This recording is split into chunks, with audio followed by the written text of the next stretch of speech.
Hey guys, юу ацхан? Та бүхэн дараагийн бичлэгээр уулзах гэж байна. За өнөөдрийн бичлэгээр гэх юм бол дэлхийн хамгийн алдарт бодибилдингийн тамирчин, дээрээс нь түүхэндх хамгийн алдартай бас кино жүжигчин Арнольд Шварценеггерийн талаар та бүхэн ярьж гэж байна. За тэгэхээр та бүхэн бичлэг эхлэхээс өмнө намайг дэмжиж дор байгаас ихт лайка дараад бас subscribe хийгээд өгөөрэй. За энэ дэжрэг би одоо 95,000 subscribeтай байна. Та бүхний дэмжлэгээр 100,000 руу багаар ч гэсэн ойртох болно. Нэг хүний ч гэсэн subscribe надад маш хэрэгтэй байгаа учраас guys бүгд намайг дэмжиж subscribe дараад үзээрэй. Зоолын барилгыг хөдөлгөө өнөөдрийн бичлэг рүүгээ шууд орцгоё. Let's go. Арнольд Шварценеггер баг бахта юу гэж дуудулдаг байсан гэж? Үнсгэлчин гэж дуудулдаг байсан. Үнсгэлчин. Ягаад ингэж дууддаг байсан бэхээр аав нь хүүхдээ ерөнхийдөө охин хүүхд шиг, эрэгтэй хүүхд мөртлөө охин хүүхд шиг байсан учраас чи бол үнсгэлчин гэж дууддаг байсан. Энэ ямар нэгэн байдлаараа аав нь хүүхдээ өхөөрдөөж тэгж дуудсан юм биш, эсэргээрээ байсан. Энэ нь чи бол миний хүүхд биш, би чамайг миний хүүхд гэж бодохгүй. Чи эрэгтэй хүүхд мөртлөө ийм байлаар охин шиг байхтай. Чи бол үнсгэлчин, надтай битгий харьцаарай гэх мэтчлэн сэтгэл зүйн дарамтанд оруулж хүүхдээ өсгсөн. Тийм ч болохоор Арнольдын хувьд гэх юм бол баг бахаас ахуулаад аавда амар дургу, аавыгаа үргэлж үзий яддаг байсан байгаа. Тэгээ жоохон том болоод Арнольдын хувьд гэх юм бол бие даагаад өөр байр түрээслээд яваад өгцөн. Тэгээ байр түрээслээ байж байгаа хугацаанд юу болсон бэ гэхээр өөрийнх нь дээдлийн 20 хэдэн настай ах нь машины ослоор харамсалтайгаар өөд болсон гэдэг мэдээ ирсэн байна. Тэр мэдээг дуулаад оршуулга өсөлтөнд очие гэж бодсон ч аавтайгаа нэг ч үг солихгүйгээд гэрээсээ гараад ирсэн учраас оршуулга өсөлтөнд очиж чадаагүй маш харамсалтайгаар гэртээ ганцаархнаа өнгөрөөсөн байна. Тэрнээс удалгүй нэг жилийн дараа аав нь тархинд нь цус харваад өөд болсон. Энэ мэдээг дуулсан ч гэсэнтэй аавынхаа оршуулгын өсөлтөөр очиагүй гэж байгаа. Тим аавда дургу байсан гэсэн. Багасаа тийм комплекстэй өссөн. Тэмдэж том болоод ерөнхийдөө хөл өмгийн багт тоглохоор орсон юм байна л да. Тэрхүү сургуулийн клубд орсон. Тэгээ сургуулийн клубд тоглохоор орсон чинь юу болсон бэ гэхээр дасгалжуулагч нь чи хитрхи туранхаа байна. Хитрхи наа би чинь бол яг хөлөм тоглоход жоохон тийм байна. Чи жоохон жимээр хичээллээд өөрийнхөө биеийг жоохон хөгжүүлээд үзвэл ямар вэ гэдэг тийм саналыг тавьсан баахгүй. Тэгсэн чинь мань өний хувьд гэх юм бол жимээр багшигаа зааснаа хичээллээд үзсэн чинь эсвэргээрээ хөлөм бөхт биш жимийн тэрхүү гантил болох тэрхүү төмөнд маш их дуртай болсон байгаа. Төмөр өргөх маш дуртай болоод бүр өдөрт 5-6 цаг бэлтгэл хийдэг байсан гэж байгаа. Бүр донтоо гэх юм уу те. Тэгээ өдөр болгон 5-6 цаг бэлтгэл хийж явах хугацаанд өөрийнх нь бие нь яг уул хад шиг тийм булчинтай болж байгааг ерөнхийдөө анзаарч эхэлсэн. Тэгэж явж идэл нэг харамсалтай мэдээ дуулсан байгаа байхгүй. Тэр нь яасан бэхээр тухайн үеийн Австри улс нь болохоор хугацаат цэргийн албатай эр хүн 18 наснд хүрсэн л бол заавалчгүй цэрэгч явах ёстой. Тэгээ тэр нь ч гэсэн мэдээж Арнольдтой цэргийн зарлан дуудах ирсэн учраас цэрэгч явахар болсон байгаа. Цэрэгч яваад төд дуудлахгүй Арнольдын хувьд гэх юм бол оргосон байгаа. За энэ оргосон шалтгаан ямар нэгэн байдлаар цэрэг дээр хэцүү байна гэд тэгж оргосон биш. Энэ нь болохоор тэрхүү 18 наст хүрэх жил нь болохоор Junior Mr Europe гэдэг нэртэй бодибилдингийн тэмцээнд оролцохор болсон байгаа. Энэ тэмцээн нь 18 наснд хүрсэн хүнийг л оролцуулах боломжтой. Өөрөөр хэлбэл 19 хүрчих юм бол оролцох боломжгүй гэсэн. Энэ тэмцээнд оролцохын тулд тэрхүү цэргийн ангиасаа оргоод хүртэл тэр тэмцээнд оролцохор явсан. Тэгээ амжилттайгаар энэ тэмцээндээ төрүүлсэн байгаа. Дөнгөж 18 наснда. Төрүүлээд байж итал чи цэргээс оргоцсон байхад яад ингээ шууд цомоо авцсан байж хахад нөгөө нэг цэргийнх нь хүмүүс ирээд ачаа яваа явсан.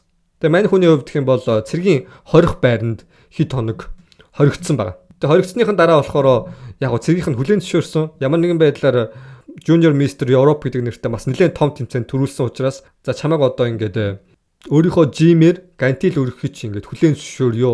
Бэлтгэлээс бусад цагт нь ингээд гантил өргөж болно. Дээрээс нь стейк болоод өндөгтэй хоол идэхийг хүлээн зөвшөөрсөн. Цэрэгт байхдаа хүртэл жимийнхаа бэлтгэлээ хийдэг байсан гэж боддоо. Бүр гайхамшигтай спешиал байгаа сте. Тэгээ энэ бэлтгэлээ хийгээд цэргийн албан мэдээж зэрэг дуусаад цэргийн албаа хаасан байгаа. Цэргийн албаа хаасны дараа болохоор Америк явах шийдвэрийг гаргасан. Ягаад гэвэл бодибилдер буюу те бодибилдингоор бүр дэлхийг зориё те. Би дэлхийн хамгийн шилдэг тамирчин болъё гэдэг тийм зорилготой болсон байна. Тэгээ Америк явах шийдвэрийг гаргаад бодибилдингийн тэмцээнүүд оролцохоор явсан. Тэр үед болохоор ээж нь хүүхдийнхаа өрөөнд ерөнхийдөө зочлохоор очсон байгаа. Тэгээ зочлохоор очсон чинь юу байсан бэ гэхээр хүүхдийнх нь өрөөгөр дүүрэн тэрхүү шалдан тос түрхсэн мангар булчинтай эрэгтэйчүүдийн плакат зургнууд байсан. Ээж нь юу гэж бодсон бэ гэхээр юу вэ? Миний хүүхд чи арай гомо юм биш үстэй. чи яа гомо юм бишээ зүгээр байгаа гэд амар санаа зовсон. Мэдээж хэрэг Арнольд бол гомо бол биш. Тэр бол бодибилдингд хитрхи их орцсон, хитрхи их бодибилдингд бүр донцсон байсан учраас тим зургнууд, фалкат зургнуудыг гэрээр дүүргэсэн байсан байгаа. Тэгээ удалгүй Мистер Олимп гэдэг нэртэй дэлхийн хамгийн том тэмцээн болох бодибилдингийн тэмцээнд орсон. Энэ Мистер Олимп гэдэг тэмцээнд 7 удаа төрүүлсэн байгаа. За энэ 7 удаа төрүүлсэн Арнольд Шварценеггийн алдартай нэг поз гэдэг өгөхгүй. Энэ нь болохоор вакуум гэдэг нэртэй поз. Яг гидснийхэн тэрхүү хэсгийг вакуум шиг ингээд хотоолгоод гэх юм одоо юу гэх юм те. Тим вакуум гэдэг нэртэй позоор маш алдартай болсон байгаа. Дээрээс нь өөрийнхөө тэрхүү позоор тэр Мистер Олимп гэдэг тэмцээнд ялгархын тулд балетээр хүртэл хичээлж ирсэн гэсэн. Балетийн уян налархаа тэрхүү хөдөлгөөнийг өөрийнхөө жимийн тэрхүү хөдөлгөөнтэй хослуулж үзэх хүртэл оролцсон байгаа. Энэ ч гэсэнтэй маш амжилттай болоод бодож үзлээ. 7 удаа төрүүлсэн гэдэг. Тэгээ тухайн үед 7 удаа төрүүлээд нэлээд амжилттай явж явах үед нь болохоор Rick Park гэдэг нэртэй өөрийнх нь шүтэн биширдэг бас дэлхийн топ класст ордог бодибилдингийн тамирчин байгаа.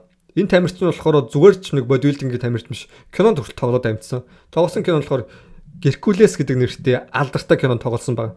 Тэгээ энэ хүнийг шүтдэг байсан учраас би ч гэсэн ирээдүйд бас нэг кинонд тоглоод жүжигчин болоод үзэхийсэн гэсэн тийм бяцхан мөрөөдөлтэй болсон байгаа. За энэ мөрөөдөл нь ч гэсэндээ биелээд өөрийнхөө шүтдэг байсан тамирчинтай яг адилхан Геркулес гэдэг нэртэй кинонд тоглосон. Энэ киноных нь хувьд гэх юм бол тэр Грекийн домогт гардаг Геркулес орчин үед ирж байгаа тийм жоохон хөгжилтэй тийм адал явдалтай кинонд тоглохоор болсон. Даанч энэ кино нь фейлдсэн байгаа. Хүмүүсийн мэддэг Геркулесээс бүр шаал өөр дээрэс нь орчин үед ирэнгүүтээ баавгатаа зодолдоо тэр баавгаан ядж яхад нь яг үнэмшилтэй баавгаач биш хүн угаасаа тийм баавгааны яг өмсгөл өмсөөд тэгээд зодолдож байгаа нь мэдэгдэж байгаа байхгүй. Энэ бүр ямар ч ашиг олоогүй. Дээрээс нь Арнольд бол Австриас ирсэн учраас англи хэлнийхэн дуудлага маш муу байсан. Let me be the judge of that. I'm tired of the same old faces. The same old things. Like it down there. Let me be the judge of that. I am tired of the same old faces. The same old things. Маш муу байсан учраас Арнольдын англи хэлээр биш өөр хүн оронд нь дуу оруулж хүртэл энэ киног дуусгасан байгаа. Тэгээ энэ фейлдэд удалгүй Арнольдын хувьд гэх юм бол кино урлагаас бууж өгсөн үгүй л мэдээж хэрэг бууж өгөөгүй. Ерөнхийдөө уусны дараа гайгүй амжилт ирдэг гэж би тав хүн зөндөө ярьжсэн шүү дээ. Тэрний дараа тоглосон кино болохоор Conan the Barbarian гэдэг нэртэй кино. Энэ кино бол маш алдартай бас кино. За энэ кино бол баг Арнольд Шварценеггийн бас бэлэг тэмдэг болсон кино байхгүй юу? За энэ кинон дээр тоглоод Арнольд Шварценеггийн хувьд гэх юм бол маш амжилтыг олсон байгаа. Энэ киноны хувьд гэх юм бол тухайн үед нэлээд дээр үед гарсан кино ч гэсэндээ кинон дээрээ жинхэнэ яг төмөр сэлмийг ашиглаад тэр яг кинонд гарч байгаа тэр сэлэн бэлэм хугарж байгаа хэсэг ч үгүй юм уу те жинхэнэ сэлэн байсан гэж байгаа. Тэгээ Арнольд Шварценеггийн хувьд ч гэсэндээ энэ кинонд тоглож байхдаа нэлээд бас бэртэл мэртэл янз бүрийн юм авж исэн. Нэлээд бэртэл авж исэн. Арнольдын хувьд гэх юм бол яг гол дүрийн тэр дүрийг бүтээж явах явцдаа нуруунасаа сэлбэ ингэж гаргаж ирдэг хэсэг байт юм л та. Тэгсэн чинь булчин хитрхи хөгжсөн байсан учраас нуруунасаа сэлмээ гаргаж ирж чадахгүй хэмжээнд байсан. Тэгсэн чинь найруулагч нь юу гэж хэлсэн бэ гэхээр чи маш хурдхан хэдэн сарын хугацаанд баг зэрэг тураад над сэлмээ хүртэл гаргаж чадах хэмжээнд болчоод ир гэж хэлсэн. Тэгээ мань хүний хувьд гэх юм бол амьдралд анх удаа тэр булчингаа тэгж амар хөгжүүлсэн байтал те сэлмээ гаргахын тулд булчингаа багасгахын тулд хичээсэн байгаа. Тэгээ булчингаа амжилттайгаар багасгаад энэ дүрдээ ороод энэ дүрийг маш амжилттай бүтээж чадсан. Тэр ч утгаа яг киноны тэр зураг авалт нь болохоор одоогийн тэр компьютер график зүйл байдгүй байсан учраас яг жинхнээсээ бүр ингээд хадны авцлаас ойчоо толгооноос нь цус гарч байгаа хэсэг болохоор яг жинхэнэ бодтой хэсэг байсан гэж байгаа. Тэнгүүд найруулагч нь эсрэгээр кино зураг авалтаа зогсоох ёстой шүү дээ. Уг нь бол зогсоохгүйгээр за өвчин шанал бол төр зурах. Кино бол үрд мөнхөд үлдэнэ. Чи төр зур төвчээ зураг авалтаа дуусга гэж хүртэл хэлсэн байгаа байхгүй юу? Ингиж амар зураг авалтыг хийсэн байгаа. Тэгээ энэ киноч маш амжилттай болж яг бүтээсэн хөрөнгөнөөсөө 4 дахин нугалж ашиг олсон байгаа. За энэний дараа Арнольд Шварценеггэргүүл хүн болгоны мэддэг гайхамшигт киноны санал ирсэн. Энэ болохоор Терминатор гэдэг нэртэй кино. Энэ киног болохоор тухайн үед Джеймс Камерон гэдэг нэртэй найруулагч дөнгөж шинхэн баг өөрийнхөө анхны киног найруулж байгаа ийм найруулагч байсан байгаа байхгүй. Тэгээ ягаад энэ Терминатор гэдэг киног найруулах болсон бэ гэхээр нэг өдөр ханиа түрээд халуураад бүр ухаан алдаа унсан юм байна. Тэгээ ухаан алдж унаа зүүдэлж явахдаа зүүдэнд нь болохоор яг Терминатор дээр гардаг шиг тийм төмөр рофтон машин хүмүүсийг эзлэн төмгөлж байгаа тийм зүүдэлсэн байгаа. Тэрнийхээ яг дараагийн өдөр нь өөрийнхөө Терминатор зохиолыг бичиж эхлээд энэ гайхамшигтай Терминатор гэдэг кино бий болохоор болсон байгаа. Тэг гол дүрээр нь манай Арнольд Шварценеггер тоглосон. Тэг Арнольд Шварценеггерийн хувьд гэх юм бол англи хэл маш муу, дуудлага маш муу байсан учраас албаар огт баг үг хэлдэггүй. Баг киноны туршид баг үг маш цөөхөн хэлдэг. Ийм дүрээр тоглосон. Эсвэргээрээ үг хэлэхгүй ч гэсэндээ тэрхүү ямар ч одоо сэтгэл хөдлөлгүй юм шиг нүүр хувирал мөрөл те энэ бүх зүйл нь маш алдартай болгож чадсан. Гэхдээ энэ кинон дээр нэг алдартай хэдэн үг байгаа байхгүй юу? Энэ болохоор юу вэ гэхээр I will be back. Get off the clothes гэдэг ч юм уу те. I'll be back. Иймхүү алдартай эсгүүд байгаа. Миний англи жоохон муу болохоор таахан ойлгоод үзээрэй зэ. Тэгээ энэ киногоор бүр маш алдартай болоод энэ киногоор бүр хэд дахин илүү давуу зашиг болоод дээрэс нь Америк орон даяар бас дэлхийд даяар Арнольд Шварценеггер гэдэг хүний нэрийг мэдэхгүй хүн байхгүй болсон байгаа. Тэрний дараагаар маш олон кинонууд бол тоглосон. Гэхдээ алдартай киног нь би та бүхэнд дурдъя зэ. Predator гэдэг нэртэй кинонд тоглосон та бүхэн бүгд мэдж байгаа бах те. За энэ кинон дээр тоглоод энэ киноны хэсгүүд бол маш амжилттай болсон. За энэ киноны хэсгээс нэг мангар алдартай одоо хүртэл ингээд явж идэг мим хэсэг байгаа байхгүй юу? Энэ хэсэг нь ямар хэсэг вэ гэхээр тэрхүү хар арьстай жүжигчин те уулзсангуудаа гар барьснаа шууд агаар дээр гар барилж байгаа хэсэг гэдэг байхгүй юу? Тэгээ энэ хэсэг нь бүр амар алдартай хоёр булчинтай гар ингээд агаар дээр гар барилж байгаа байхгүй юу? Яг энэ хэсэг нь бүр амар алдартай мим болж чадсан байгаа.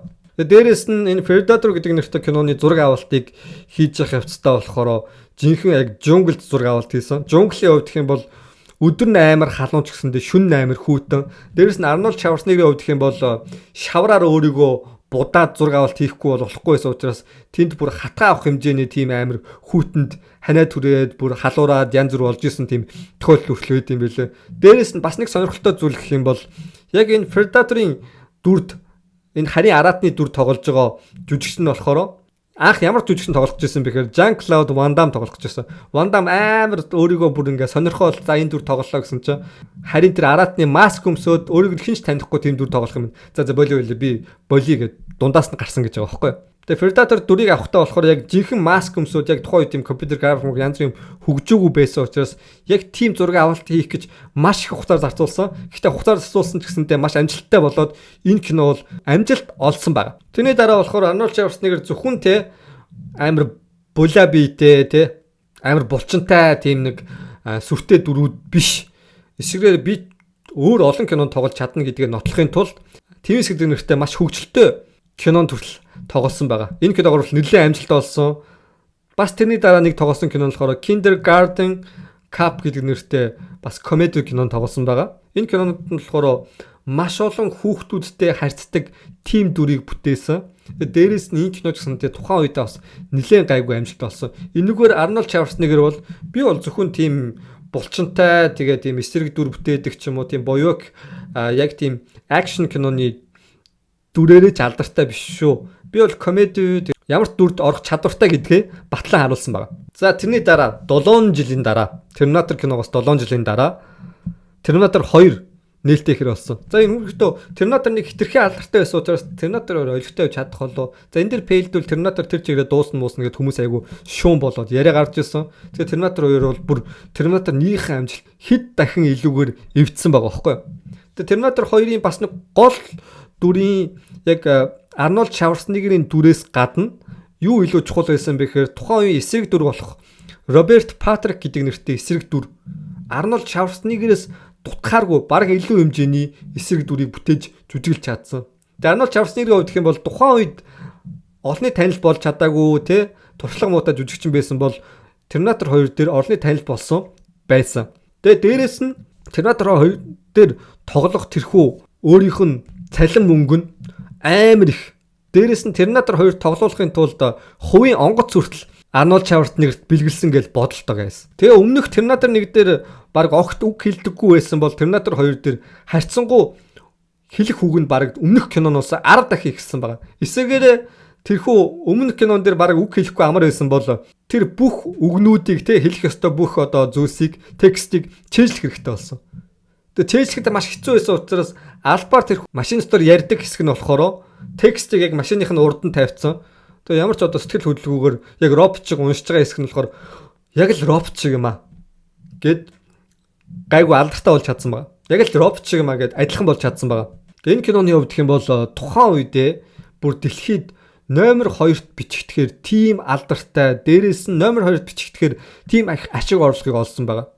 Тэгээ тухайн үед компьютер график тийм сайн хөгжөөгүй байсан ч гэсэндээ яг тэр Роберт Патрикийн тэр эсрэг дүр буудуулж байгаа хэсэг мэсгч байд юм уу те, маш нарийн детальтай хэсэг мөнгөлөг робот шиг хэсгээс хүн болж хувирж байгаа ч байд юм уу. Энэ бүхнийг маш сайнаар авч чадсан. Ирээдүйд та бүхний мэдих Lord of the Rings болохоор Terminator 2-оос санаа авч за энэ компьютер графикийг би өөртөө авч ашиглахгүй бол миний киногоос нуруу унах юм байна гэж шийдээд тэрхүү алдартай Lord of the Rings хүртэл Terminator 2-оос санаа авсан гэж бодолтой гэсэн. Тийм амар алдартай болсон. Тэгээ Terminator 2-оос ерөнхийдөө бүр дэлхийд даяар Arnold Schwarzenegger гэдэг хүний нэрийг мэдэхгүй хүн байхаа болоод тийм амар алдартай болоод маш их баян болоод тэгээ явж явах үед нэг кино тоглохоор болсон байгаа. Энэ нь болохоор Batman and Robin гэдэг нэртэй кинонд Mr. Freeze гэдэг нэртэй эсрэг дүрийг бүтээхэр болсон. Тэгээ энэ кино тоглохдоо болохоор бүр энгийн жүжигчнээс бүр 10 дахин илүү тийм цалин авдаг байсан гэж байгаа. Гэвч энэ кино фейлдсэн. Яг Batman юуг харуулах гэдэг юм те. Freeze-ийн дүр ч гэсэндээ нэг онц болоогүй, хөгжилтэй скин байгаа ч гэсэндээ тэр хөгжилтэй скин яг тийм гоё хөгжилтэй ч хийж чадаагүй. Ер нь уйтгартай байгаад нөгөө амжилтанд бүр амар унсан байгаа байхгүй. Уг нь бол Batman-ийн кино бол маш амжилттай болох хэвээр те.